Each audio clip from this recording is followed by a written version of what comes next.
Hello friends, स्वागत है आपका मेरे यूट्यूब चैनल दीप क्लासेस में, जिसमें हमारा आज का टॉपिक है महादेवी वर्मा की काव्यगत विशेषताएं। हमारा आज का टॉपिक स्टार्ट करने से पहले अगर आप हमारे चैनल पर नए हैं या आपने अभी तक हमारे चैनल को सब्सक्राइब नहीं किया है तो इसे सब्सक्राइब कर लें, जिससे हमारे आने वाले वीडियो के सभी नोटिफिकेशंस आप तक पहुंच सके। चलिए अब हम अपना टॉपिक स्टार्ट करते हैं। महादेवी वर्मा की काव्यगत विशेषताएं कुछ इस तरह से हैं। पहला है प्रकृति चित्रण। महादेवी वर्मा ने प्राकृतिक वर्णन प्रायः हमारी भावनाओं को उत्तेजित और अनुभूति को तीव्र बनाने के लिए किया है, परंतु इनकी कविता में प्रकृति के अनेक सुंदर दृश्य, स्वतंत्र प्रकृति वर्णन के भी अनेक सुंदर स्थल प्रस्तुत करते हैं। आपकी चित्रशाला के अनेक प्रकृति चित्र सुष्ठु रेखाओं में अंकित है। संध्या का प्रिय की प्रतीक्षा में लीन रहना इसका उदाहरण है, जिसमें कुछ पंक्तियां हैं जैसे गुलाबों से रवि का पथ लीन, जला पश्चिम में पहला दीप, विहसती संध्या भरी सुहाग, दृगों से झरता स्वर्ण प्राग। इसी के साथ बसंत रजनी के श्रृंगार का वर्णन निम्नलिखित उदाहरण में देखा जा सकता है। तारकमय नव वेणी बंधन, शीश फूलकर शशि का नूतन, रश्मि वलयसित घन अवगुंदन, मुक्ताहल अविराम बिछा दे चितवन से अपनी, पुलकती आ बसंत रजनी। महादेवी के काव्य की दूसरी विशेषता है काल्पनिकता। छायावाद में मानवीकरण अलंकार की सहायता से प्रकृति पर मानवीय चेतना का आरोप कर उसके अनेक कल्पनामय सुष्ठु चित्र प्रस्तुत किए गए हैं। महादेवी के काव्य में ऐसे अनेक चित्र मिलते हैं जिनमें पुष्ट रेखाओं के साथ गहरे रंगों का भी प्रयोग होने से चित्र पाठक की कल्पना के सम्मुख बिल्कुल स्पष्ट और साकार हो उठता है। लाक्षणिक मूर्तिबत्ता द्वारा अल्प शब्दों में संपूर्ण चित्र को प्रस्तुत करने की महादेवी की कला अत्यंत मोहक है, जहाँ थोड़ी सी रेखाओं और रंगों के आधार पर वह चित्र को मूर्तिमान कर देती है। हिमालय की भूख के प्राणों को दशतल कहकर भी उन्होंने अपनी इसी शक्ति का परिचय दिया है। महादेवी के काव्य की तीसरी विशेषता है अलंकार योजना। महादेवी की अलंकृत भाषा भी उनकी कला को समृद्ध बनाती है। उनकी अभिव्यक्ति सूक्ष्मतम भावनाओं को वाणी देने के कारण संकेतात्मक और प्रतीकात्मक है, पर समासोक्ति, रूपक, मानवीकरण आदि अलंकारों के प्रयोग ने उसे सहज बोधगम्य बनाने में पर्याप्त सहायता दी है। सुरुचि के कारण उनके अलंकार कविता के लिए बोझिल न बनकर या तो भावों को रमणीयता प्रदान करने के लिए आए हैं अथवा तीव्र तथा स्पष्ट बनाने के लिए। उनका काव्य व्यंग्य प्रधान है। समासोक्ति का प्रयोग प्रचुर मात्रा में किया गया है। अधिकतम चित्रों में प्रकृति का साधनामय रूप दिखाया गया है। महादेवी के काव्य में सबसे अधिक आकर्षक प्रयोग रूपक और विशेषतः सांग रूपक का हुआ है। आगे आते हैं और देखते हैं महादेवी वर्मा के काव्य की चौथी विशेषता को, जो है ध्वन्यात्मकता। भाव ध्वनि का प्रयोग समर्थ कवि ही कर पाते हैं। महादेवी ने भाव ध्वनि के प्रयोग से अपने भावों को सहज गम्य बनाने में अद्भुत कौशल का परिचय दिया है। उन्होंने शब्दों की संयोजना इस प्रकार की है कि भावों का मूर्त चित्र प्रस्तुत हो जाता है। उदाहरण के लिए हम इन पंक्तियों को देख सकते हैं। पुलक पुलक और सिहर सिहर तन, आज नयन आते क्यों भर भर। यहाँ ऐसी प्रणयिनी का भाव सागर तरंगित होता दिखाया गया है, जिसका हृदय प्रिय मिलन की मधुमयी कल्पना से पुलकित, शरीर रोमांचित और नेत्र हर्षातिरेक से बार बार अश्रुपूरित हो उठते हैं। महादेवी के काव्य की पांचवी विशेषता है प्रतीक योजना।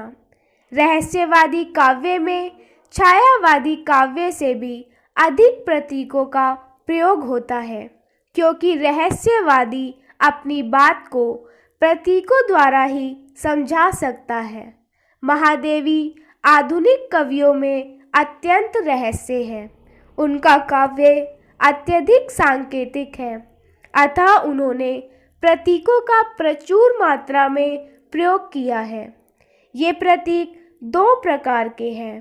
परंपरागत, जो परिचित होने के कारण बुद्धिगम्य है, और वह जो स्वयं उनके द्वारा निर्मित है।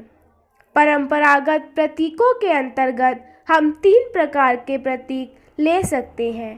पहला है प्राचीन साहित्य में प्रयुक्त प्रतीक, दूसरा निर्गुण संत काव्य धारा के प्रतीक, और तीसरा छायावादी कवियों के प्रतीक।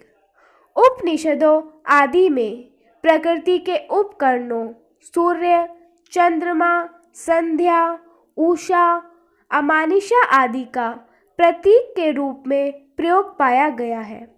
रात्रि को नारी रूप में चित्रित करने की पद्धति अत्यंत प्राचीन है। महादेवी ने भी यामिनी के कई नारी चित्र प्रस्तुत किए हैं।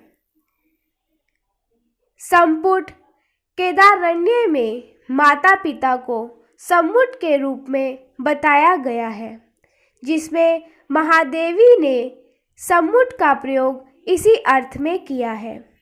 सूफियों के साकी, प्याला, मदिरा आदि प्रतीकों का प्रयोग भी महादेवी के काव्य में देखा जा सकता है। छायावादी काव्य में प्रयुक्त प्रकृति के क्षेत्र से अपनाए गए अनेक प्रतीकों कली, भ्रमर, इंद्रधनुष, उषा, चंचला, मेघ आदि को महादेवी ने अपनाया है। अंतर यही है कि अन्य छायावादियों की अपेक्षा महादेवी के प्रतीकों के पीछे बौद्धिकता का तत्व बहुत प्रबल है। दूसरा, इनकी भिन्नता यह है कि इन्होंने छायावादी काव्य के व्यक्त प्रकृति के सौंदर्य प्रतीकों को ना लेकर उन प्रतीकों को अव्यक्त गतियों और छायाओं को ग्रहण किया है। बौद्धिकता तथा अव्यक्त गतियों और छायाओं को ग्रहण करने के ही कारण उनकी कविता दुरूह हो गई है। दुरूहता का एक कारण यह भी है कि वह अपने प्रतीकों के प्रयोग में बहुत स्वच्छंद रही है। एक प्रतीक एक ही अर्थ में सर्वत्र प्रयुक्त नहीं हुआ है। दूसरे वर्ग में वह प्रतीक आते हैं जिनका महादेवी ने स्वयं निर्माण किया है। दीप को साधनारत आत्मा, सांध्य गमन को लौकिकता के प्रति विराग, यामिनी को सेवारत साधिका, गोधिली को करुण मिलन की बेला, सरिता को करुणा की धारा के अर्थ में प्रयुक्त करना उनकी अपनी मौलिकता है। कुछ प्रतीक ऐसे भी हैं जिनका व्यवहार भिन्न अर्थ में होता आया है और महादेवी जी ने उन्हें भिन्न अर्थ में प्रयुक्त किया है। महादेवी वर्मा के काव्य की अगली विशेषता है संगीतात्मकता। संगीत का आरोह अवरोह, स्वर ताल का संयोजन और उनके काव्य को मधुर बना देता है। गेयता के समावेश के लिए उन्होंने शब्दों में संगीत भर दिया है। उन्होंने अपने गीतों में कोमल ध्वनियों का प्रयोग किया है। इसलिए वर्ण विन्यास, शब्द मैत्री तथा स्वर संगीत उनके गीतों का प्राण है। उनके स्वर चयन की देखते हुए डॉक्टर नागेंद्र ने कहा है, स्वर तंत्रियों के गुमफिल कोमल शब्दावली रेशम पर मोती की भांति ढुलकती जाती है। अनुस्वारांत शब्दों के बहुल प्रयोग ने इस मधुरता और कोमलता को और अधिक अभिवृद्ध कर दिया है। उनकी शब्द योजना किस प्रकार संगीत माधुर्य की सृष्टि करती है, इसका उदाहरण हम इस गीत में देख सकते हैं। उदाहरण है, मधुर मधुर मेरे दीपक जल। संगीतात्मकता लाने के लिए उन्होंने होले होले, कजरारे, अलबेला, मतवारे जैसे देशज तथा बिछोना, सुहाग, छा आदि तद्भव शब्दों का प्रयोग भी किया है।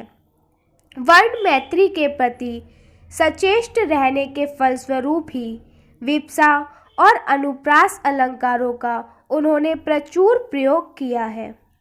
महादेवी के गीतों में संगीत योजना केवल संगीतात्मकता के लिए ही नहीं, भावों के उत्कर्ष के लिए भी हुई है। महादेवी ने लय तत्व के सहारे अपने काव्य की भाव गति को अधिकतर सुरक्षित रखा है। इसके लिए भले ही उन्हें शब्दों को तोड़ना पड़ा हो और मात्राओं में परिवर्तन करना पड़ा हो। महादेवी के काव्य की अगली विशेषता है भाषा। खड़ी बोली को काव्योचित भाषा का रूप देने का श्रेय प्रधानतः पंत जी को है, पर उसे मार्मिकता देने का गौरव जितना महादेवी को है उतना अन्य किसी को नहीं। यद्यपि उनकी भाषा संस्कृत गर्भित खड़ी बोली है, तथापि वह अत्यंत परिष्कृत, शिल्पपत, मधुर और कोमल है। ना तो उनमें कहीं कर्कशता है और ना शुष्कता। भाषा सर्वत्र आधुर्य गुण से पूर्ण है। फिर भी मात्राओं की पूर्ति या तुक के आग्रह के लिए उन्होंने कुछ शब्दों का अंगभंग रूप परिवर्तन कर दिया है, जैसे बतास, अभिलाषे, ज्योति, कर्दधार। ये के स्थान पर यह भी प्रयुक्त हुआ है। व्याकरणों के नियमों से वह बचना नहीं जानती। उनके गीतों का एक दोष यह भी है कि उन पर एक प्रकार का काल्पनिक आवरण डाल देती है, जिसके कारण पाठक गीत की तलवर्ती भावना का मर्म ही ग्रहण नहीं कर पाता।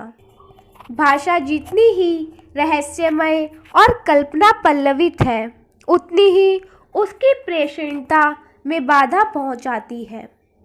उनके गीतों में सहजता भी कम है, अतः काव्यगत आनंद पाने के लिए विश्लेषण करना पड़ता है, और विश्लेषण का आनंद बौद्धिक आनंद होता है, काव्य का सहज आनंद नहीं। महादेवी की कला के उपकरण अत्यंत सीमित है। दीपक, संध्या, वसंत, शिशिर, आंसू आदि के द्वारा ही उन्होंने अपने भावों की अभिव्यक्ति की है। दीपक को लेकर तो उन्होंने निहार से लेकर दीपशिखा तक अनेक कविताएं लिखी हैं। इन सीमित उपकरणों के फलस्वरूप ही साधारण पाठक एक रसता अनुभव करने लगता है।